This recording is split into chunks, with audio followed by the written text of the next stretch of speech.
अस्सलाम वालेकुम व्यूअर्स, कैसे हैं आप लोग। उम्मीद करती हूँ सब लोग अपने घरों में खैर आफियत के साथ होंगे। लेकर आई हूँ बहुत ही मज़ेदार किस्म की रेसिपी। तो आज हम बनाने वाले हैं मज़ेदार किस्म के करेले गोश्त बनाएंगे। बहुत ही शानदार बनते हैं। करेले कीमा बनता है, करेले प्याज बनता है, करेले दाल बनता है, लेकिन आज हम बनाएंगे गोश्त में। बहुत ही फ्लेवरफुल बनता है, बहुत ही मज़ेदार बनता है। इजी टू मेक बनाएंगे, चाहे तो प्रेशर कुकर का इस्तेमाल कर लें, फटाफट तैयार हो जाएंगे। बहुत ही शानदार, मज़ेदार, खुशबूदार। तो चलें स्टार्ट करते हैं। मज़ेदार किस्म का करेले गोश्त बनाने के लिए जो चीज़ें चाहिए आपको बता देती हूँ। सबसे पहले हम बात कर लेते हैं स्पाइसेस की। नमक लिया है 1 टीस्पून, पिसी हुई लाल वाली मिर्ची ली है 1/2 टीस्पून, हल्दी पाउडर लिया है 1 टीस्पून।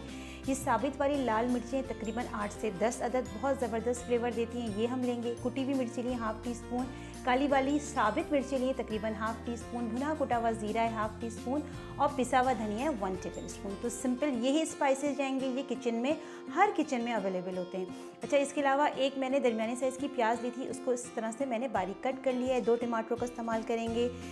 ऑयल यूज़ करेंगे हस्बे ज़रूरत। लहसुन अदरक का पेस्ट है 2 टेबल स्पून। अच्छा, अब आप देख सकते हैं मेरे पास दूसरी प्लेट में भी प्याज रखी है। इसको हम क्या करेंगे, ये भी मैंने लिए दरमियानी साइज़ की, इसको ही मैंने रफली कट कर लिया है। इसको हम दूसरे तरीके से इस्तेमाल करेंगे, ये मैं कुकिंग के दौरान बताऊँगी। हरी मिर्ची यूज़ करें 8 से 10 अदद। इसके अंदर मैंने लिया है गाय का गोश्त लिया है, तकरीबन 750 ग्राम्स है। ये मैंने हड्डी वाला लिया है, इससे ही फ्लेवर आता है। अच्छे से मैंने वॉश कर लिया था, आप मटन में भी बना सकते हैं। अब हम बात कर लेते हैं करेलों की। बहुत ही शानदार आ रहे हैं। देखिए, ये मैंने लिए 1/2 केजी करेले लिए। 750 ग्राम गोश्त में मैं 1/2 केजी करेले डालूंगी। इसको छीलने का तरीका भी बताऊंगी। हरा धनिया यूज़ करेंगे हस्बे ज़रूरत। तो चलें स्टार्ट करते हैं। चूल्हे पे मैंने एक खुला बर्तन ले लिया है। सबसे पहले मैं इसमें डाल दूंगी ऑयल। ऑयल चला जाएगा इसके अंदर। साथ में मैं डाल दूंगी प्याज। अच्छा, ये प्याज जो मैंने दरमियानी ली थी, इसको मैंने बारीक इस तरीके से कट कर लिया था। हम क्या करेंगे, इसको हल्का सा ब्राउन कर लेंगे। प्याज देखिए हल्की सी ब्राउन हो गई है। अब मैं इसमें लहसुन अदरक का पेस्ट डाल दूंगी। बहुत ज़्यादा ब्राउन नहीं करनी है, बस हल्की सी ब्राउन कर लें प्याज को। और लहसुन अदरक का पेस्ट भी हम इसके अंदर डाल देंगे। थोड़ा सा भूनेंगे इसको।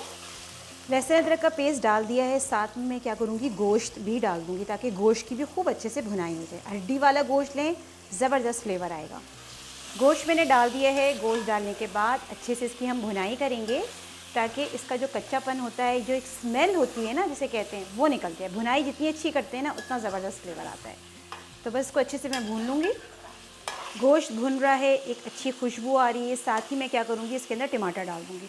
अच्छा, मैंने आपको 2 टमाटर दिखाए थे, लेकिन मैंने दोनों नहीं डाले क्योंकि मेरे पास बड़े साइज़ का टमाटर है, तो मैंने एक ही यूज़ किया। अगर आपके पास छोटे हैं तो आप 2 भी ले सकते हैं, चाहे तो प्यूरी बना के भी डाल सकते हैं, लेकिन मैंने कट करके डाल दिए।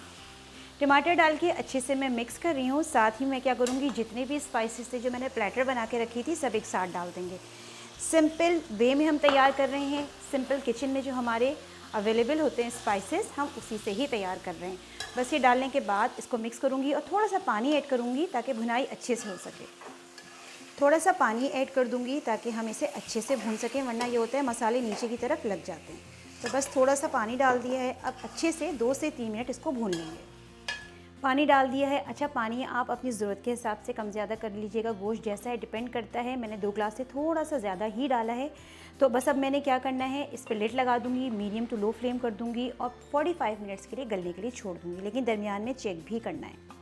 जब तक गोश्त गल रहा है, हम करेले रेडी कर लेंगे। अच्छा, इसका तरीका ये होता है, कुछ लोग इसका छिलका नहीं उतारते हैं, उससे बेतहाशा करवाहट आ जाती है। मैं तो लाजमी उतारती हूँ। तो बस मैंने क्या करना है, छिलका ऐसे नहीं करना, पील ऑफ नहीं करना, जस्ट इस तरह से खुरच के उतरता है, वरना सारी स्किन निकल ही जाती है। तो मैंने क्या करना है, पहले इस तरीके से इसको खुरच लूँगी। अच्छा, करेले देखिए मैंने इस तरीके से ऊपर से निकाल दिया था खुरच के, लेकिन आपने छिलका नहीं उतारना है, इस तरीके से पील ऑफ नहीं करना है। अब मैंने क्या करना है, इसको इस तरीके से गोल गोल कट करना है। सही है। अगर कच्चे करेले हैं आपके तो बीज बहुत ज़्यादा नहीं होगा। ये देखिए मेरे पास बहुत शानदार इतने फ्रेश करेले हैं कि इसमें मुझे बीज नहीं दिख रहा है। बाज़ दफ़ा ये होता है बीज इतने ज़्यादा होते हैं, वो निकालने पड़ते हैं। तो बस इसकी कटिंग कर लेंगे इसी तरीके से। सब इसी तरीके से मैंने रेडी करना है। फिर हम इसके ऊपर नमक लगा के रखेंगे ताकि कड़वाहट निकल जाए। पहले रेडी कर लेंगे इसी तरीके से सब। करेले मैंने कट कर लिए थे, देखिए इस तरीके से मैंने कट कर लिए हैं। थोड़े सख्त इसमें बीज से जो मैंने निकाल दिए हैं, लेकिन ये बहुत ही अच्छे थे। अच्छा, अब मैंने क्या करना है, इसमें थोड़ा सा नमक डालूंगी कड़वाहट निकालने के लिए, तकरीबन भी समझ लीजिए थोड़ा सा डाल दिए, हाथ से स्प्रिंकल कर दें। नमक डालने के बाद इसको 10 मिनट के लिए छोड़ दूँगी ताकि ये पानी छोड़ेंगे। पानी जैसे ही छोड़ेंगे फिर हम क्या करेंगे, इसका पानी ड्रेन कर देंगे, कड़वाहट सारी निकल जाएगी। कड़वाहट निकालने के बाद इसको हल्का सा हम वॉश करेंगे, फिर फ्राई कर लेंगे। लेकिन पहले हमने क्या करना है, इसको 10 मिनट के लिए नमक लगा के छोड़ना है। करेलों को मैंने 10 मिनट के लिए रख दिया था नमक लगा के। इससे ये होता है इसकी कड़वाहट निकल जाती है। अच्छा ये देखें, इसने ये पानी छोड़ा है, इसमें ही कड़वाहट होती है। ये स्टेप करना लाजमी है, वरना ये होता है खाने में बहुत ज़्यादा कड़वे लगते हैं। बस मैंने इस तरह ड्रेन करना है। ड्रेन करने के बाद मैं क्या करूँगी, इसको पानी से निथारूँगी, फिर हम इसको फ्राई करेंगे। पहले सारा पानी निकाल देते हैं हम इसका। चूल्हे पे मैंने एक पैन रख दिया था, फ्राइंग पैन रख दें, थोड़ा सा ऑयल डालेंगे और हल्का सा क्या करेंगे, हम फ्राई करेंगे करेले जो हमने रेडी करके रखे। तकरीबन 3 टेबल स्पून डाल दें, ज़्यादा डालने की ज़रूरत नहीं है। ऑयल मैंने डाल दिया था। अब मैं क्या करूँगी, जो करेले हमने रेडी करके रखे थे ना, वो हल्का सा फ्राई कर लेंगे। तो बस ये चले जाएंगे। करेले मैंने फ्राई कर लिए हैं। अब हम क्या करेंगे, जो हमने गोश्त रेडी करा है उसमें हम इसको डाल देंगे। गोश्त हमारा बन गया था, देखिए माशाल्लाह बहुत ज़बरदस्त ये रेडी हो गया था। मैंने साइड पे रख दिया था जब ये रेडी हो गया था। बहुत परफेक्ट बना है, ग्रेवी भी है थोड़ी सी इसके अंदर, बहुत ज़बरदस्त। अब हम क्या करेंगे, इसके अंदर जो हमने करेले रेडी करके रखे थे ना, फ्राई करके ये डाल देंगे। तो ये भी चले जाएंगे। अच्छा ऐसा है, करेले अगर आपको ज़्यादा पसंद है तो आप 3 पाव या 1 kg भी ले सकते हैं। ठीक है, मैंने लिए थे ½ kg करेले लिए थे, 750 ग्राम्स के बराबर हमने गोश्त लिया था। आप बराबर बराबर का हिसाब भी कर सकते हैं। तो बस मैंने करेले डाल दिए फ्राई, तो ये पहले ही थे। बस इसको हम क्या करेंगे, 5 मिनट मज़ीद कुक करेंगे मीडियम टू लो फ्लेम पे। अच्छा अब लास्ट में हमने जो स्टेप करना है ना, जो कि बहुत ही इसको फ्लेवरफुल कर देता है, थोड़ा सा ऑयल लेंगे मज़ीद 2 टेबल स्पून के बराबर, ज़्यादा नहीं लेना है। अच्छा मैंने स्टार्टिंग में आपको बताया था प्याज के बारे में कि मैंने एक प्याज ली है, उसका हमने क्या काम करना है, और हरी मिर्ची ली हैं। इसका ये लास्ट का स्टेप ये है कि हमने क्या करना है, प्याज और हरी मिर्चों को फ्राई करना है। अच्छा लाल भी डाल रही हूँ, थोड़ी हरी भी डाल रही हूँ, इसको हल्का सा हम फ्राई करेंगे।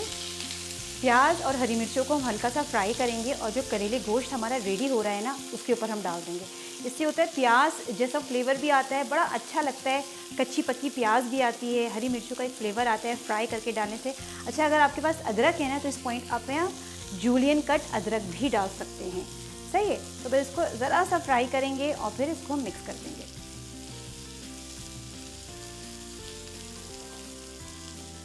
बस ये हल्की सी फ्राई हो गई है। बस हम क्या करेंगे, इसको करेले गोश्त के अंदर डाल देंगे। करेले गोश्त अल्हम्दुलिल्लाह हमारा बहुत शानदार किस्म का रेडी हो गया है। क्या ही खूब लग रहा है, बहुत ही खुश रंग और खुश जायका लग रहा है।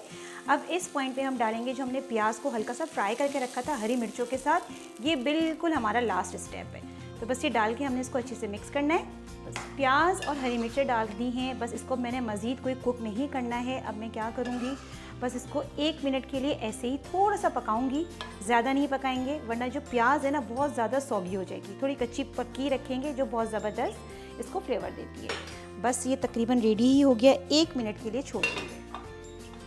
1 मिनट के लिए मैंने छोड़ दिया था ताकि सब चीज़ें आपस में यकजान हो जाएं। बहुत ज़बरदस्त माशाल्लाह हमारा करेले गोश्त लग रहा है, बहुत ही शानदार, बहुत ही ज़बरदस्त, खुश रंग और खुश जायका। लास्ट में जाने वाला है मज़ेदार किस्म का हरा धनिया। क्या ही खूब लग रहा है, बहुत शानदार बना है। अब मैं इसका फ्लेम ऑफ कर दूंगी और इसको डिश आउट कर दूँगी। मज़ेदार किस्म का हमारा करेले गोश्त रेडी हो गया था। मैं सर्विंग कर रही हूँ, मैंने एक बोल ले लिया है। बहुत ही शानदार बना है, इतना खुश रंग और खुश जायका बना है कि मज़ा ही आ गया। सिंपल वे में तैयार किया है। आप इसे नान के साथ खा सकते हैं, चावल के साथ भी खा के इंजॉय कर सकते हैं। बस मैं क्या करूँगी, इसको डिश आउट करूँगी। मज़ेदार, खुशबूदार, जायकेदार करेले गोश्त हमारा रेडी हो गया। बहुत ही शानदार बना है, इजी टू मेक बनाया है। प्रेशर कुकर में बनाएंगे और भी जल्दी बन जाएगा। बहुत ही लजीज बना है। थोड़ा सा हरा धनिया स्प्रिंकल कर देंगे। नान के साथ खाएं, चपाती के साथ खाएं, इवन बॉयल्ड राइस के साथ खा के भी इंजॉय कर सकते हैं। इसको ट्राई कीजिए। ट्राई करने के बाद मुझे कमेंट सेक्शन में ज़रूर बताइए कि आपका करेले गोश्त कैसा बना है। जितना भी हो सके मेरी वीडियो को शेयर कीजिए। पसंद आए तो लाइक करना नहीं भूलिए। चैनल पे नए हैं तो सब्सक्राइब करना भी नहीं भूलिए। इंशाल्लाह फिर हाजिर होंगी एक नई और ज़बरदस्त रेसिपी के साथ। जब तक के लिए दें फातिमा को इजाज़त। अल्लाह हाफिज़।